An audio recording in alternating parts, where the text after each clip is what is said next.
Hey guys, welcome to my channel. Today I wanted to talk to you about my own bulimia experience and tell you about what my typical binging episode was like, what happened after and how I actually recovered, and some just tips and general food for thought to help you feel a bit better. So let's get right into it. Let's first talk about how it all started. So I moved to England about 10 years ago and I was a teen. Moving to another country at a young age on your own, I think definitely had quite a big effect on my personality. I think it's made me feel a bit insecure, although I was a confident child. And then I think because of many stress involved with that, I started to gain a bit of weight. I just remember this one friend in South Korea commenting that I gained weight and I looked really fat. And that was basically the start of this whole journey of having an eating disorder. That one comment had triggered this whole sequence of events. Please be nice to other people. You never know what influence that one comment is going to have. As a reference point, I always used to be relatively slim but not skinny. And then when I gained weight, the highest point of my weight was 64 kilograms. And my height was, I think, 162 centimeters. So yeah, I wasn't ridiculous, but Then I started to diet pretty extremely because I didn't have any knowledge. I didn't have any professional background. I was only a teen. So I thought the best idea is to restrict my diet to extreme. I lost weight to about 49 kilograms. That was the lowest point I reached. That's about 15 kilograms lost over about a year. And that's quite a lot.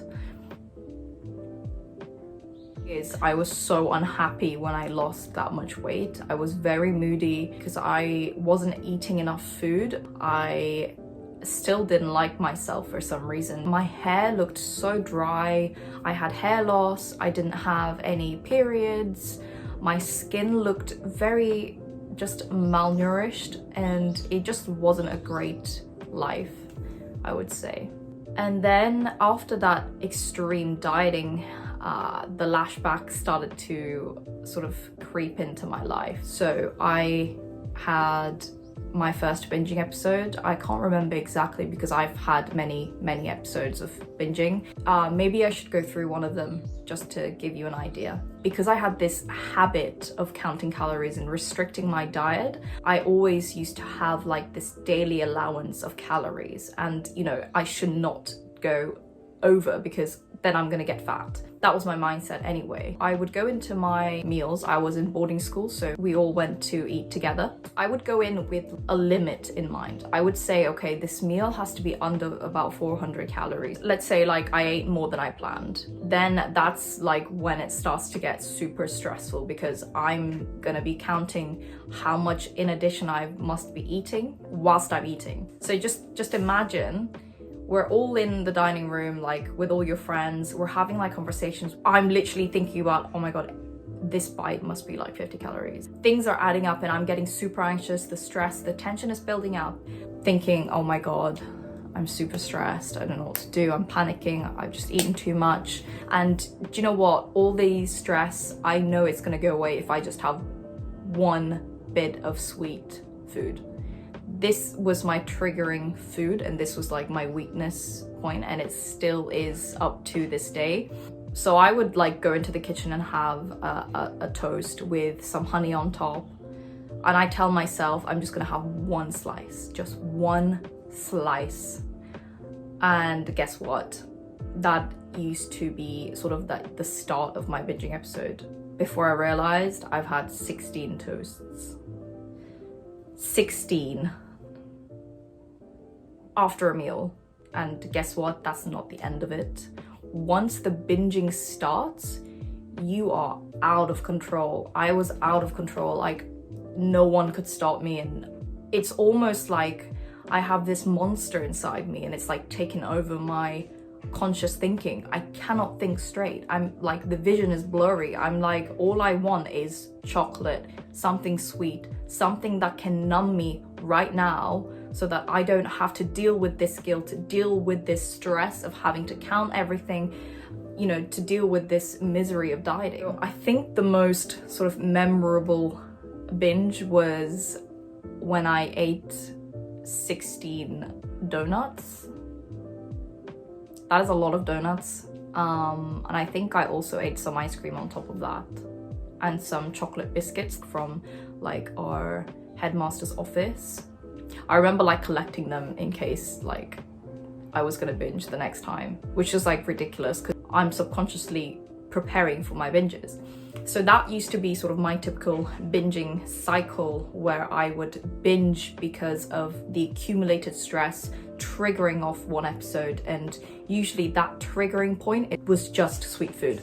If any of you have experienced binging on sweet food before, it is like a drug. It's crazy. Like when you eat that much sugar, 16 donuts or like 3 tubs of ice cream, your vision goes blurry and you get a headache. The physiological effects itself is ridiculous. Sugar can be just as addictive as cocaine, and I am honestly not surprised because that was a ridiculous addiction with sugar. And what would happen after that binging episode? I would usually, well, sit there and hate myself for about an hour.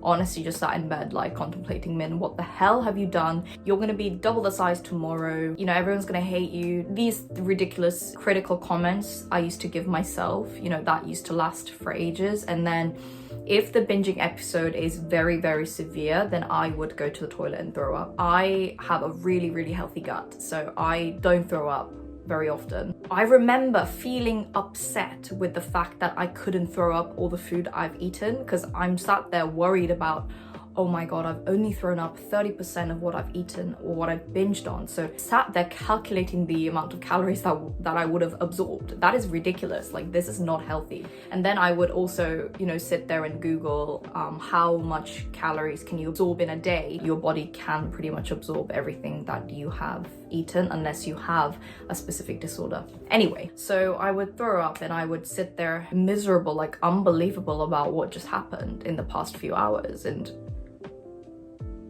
wanting to delete that past 2 hours of my life of binging so much food and throwing up, and sat here completely captivated by this inner monster that wants to control me now and then. And when I get my conscious thoughts back, the guilt and the acknowledgement of the fact that I let that monster get control over me is immense. It's a very difficult emotion to deal with. So sort of going back to when I said I would think, okay, 70% is the amount of calories I would have absorbed. Then that would just trigger another extreme dieting sequence of days. I would super restrict my diet. You know, of course your body's gonna starve. Of course you're going to relapse and have another binging episode. Your body is in starvation. So what can you do? I guess one thing that's notable to mention is that, you know, binging episodes and sort of behaviors after binging episode vary in a massive spectrum.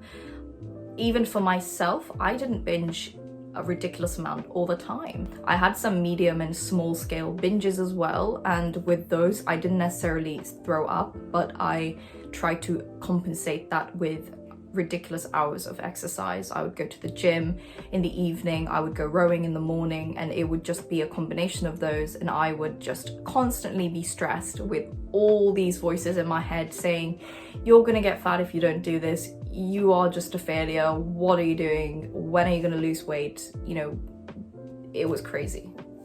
Before I sort of mention how I got better, I want to talk about what sort of interventions that I used beforehand. I reached out to my dad because he's a doctor. I said, listen, like, I need help. And I ended up on antidepressants, and it was called Prozac. It's one of the most commonly prescribed antidepressants. So that is often a first-line treatment for eating disorders, apart from psychotherapy. But anyhow, the Prozac, the antidepressant pills, did not really work for me. I didn't really respond. I really want you to understand that eating disorders is not something anyone else can cure for you. You can't take a drug and expect this to just go away. The problem is in your mindset, which I will actually get onto this very soon. I also had a therapist for a few months, but I discontinued because I I actually found it very unhelpful, but sometimes quite disturbing, so I stopped. After failing sort of these two major therapy approaches, I didn't want to drug myself further, but I went with the flow and just accepted this like bulimia symptoms. So let's talk about now how I started to get better. Let me use this analogy. So let's say we have a leaking pot and we've got the crack at the bottom and you're basically filling in water in the pot. Because it's got a crack on it, no matter how much water you put in, it's always going to leak. And you putting in water in that pot is you trying to treat this with antidepressants and trying to see therapists. That is not helpful. And doing these surface interventions, for example, for anorexia, one of them would be trying to just physically eat more food. Those things are temporary. They're not going to fix the actual problem. The problem is in the crack.